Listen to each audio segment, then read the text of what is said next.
Alright guys, well I'm back today with a shotgun that has blown me away. This is by far one of my favorite semi-auto shotguns I've ever shot, not to mention one of the smoothest I've ever shot.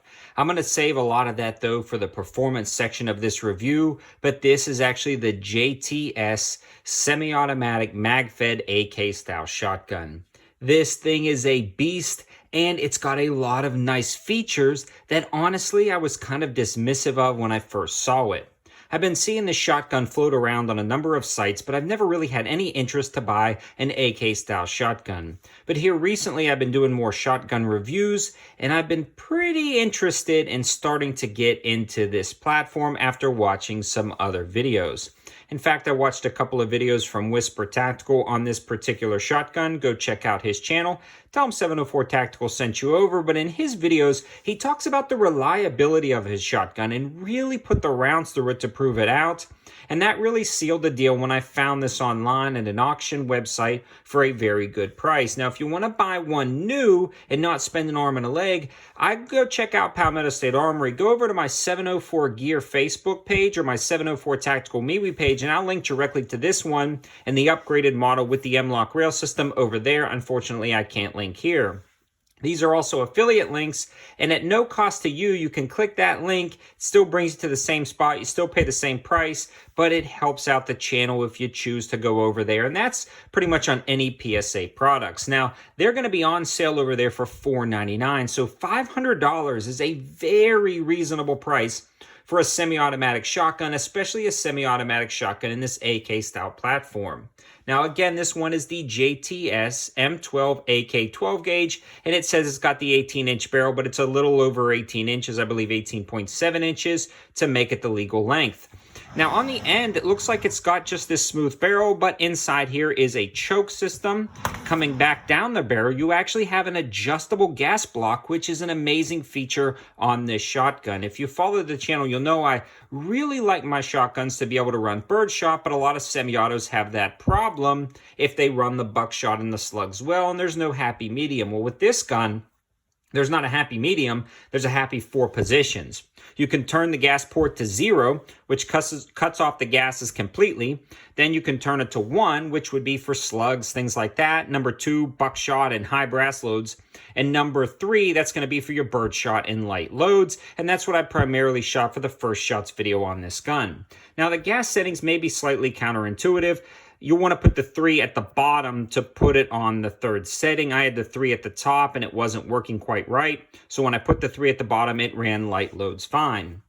The other thing I want to talk about with this adjustable gas block is that you don't necessarily just want to run it at 3 all the time because it can. You really do want to adjust it depending on the loads you're shooting.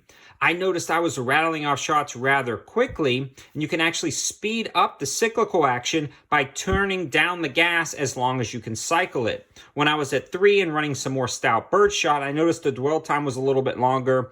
The action stayed back, and I actually did a hammer follow one time. I pulled the trigger so fast, I pulled the trigger before the gun was back in battery. So it is key to get this gas setting correct if you're going to be rattling off shots. And guys, this is the fastest I have ever shot a semi-auto shotgun. This blows my mind. And that's in part due to the mechanics of this. This is an AK style shotgun, and you can see it looks very similar to an AK. And the way this just moves and flows through the receiver of this gun is beautiful. I'm just blown away by this shotgun. Also, the ability to adjust those gases specifically for your loads, and it's also incredibly simple. It's a toolless change. You'll simply pull down on this, rotate that, and then you've adjusted your gas block. Simple as that.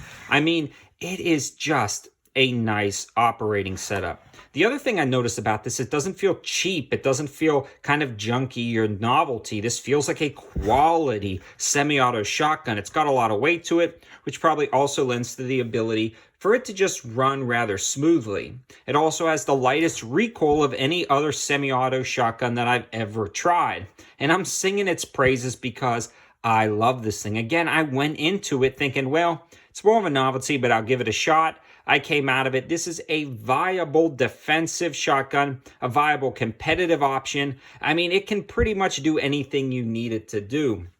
It has a pick rail on the top of this receiver. The receiver locks in pretty solid, good enough for a shotgun. Meaning if you put a red dot on here, you just kind of rough zero it and it's going to be good to go. And that will be videos for the future. I've got some red dots coming in. We'll try them out on top of this. The safety lever is pretty smooth, although for me, it's rather hard to reach the safety lever from where the trigger is with my pointer finger. I wish they would have done an extension right here, but these are minor complaints. The grip seems very ergonomic. The stock is very nice. The cheek comb height is very nice. And it's got this rubberized butt pad, but it's not overly squishy, but it provides enough texture. And the length of pull is pretty good. This one, though, is also very interesting because it's not proprietary magazines. It comes with two 5-round mags, which are incredibly easy to load. The mags themselves have these nice metal feed lips right here. It's very easy to just drop shots in. It goes into this flared magwell really nice, but you do have to rock it into place a little bit, and it has a standard AK powder release.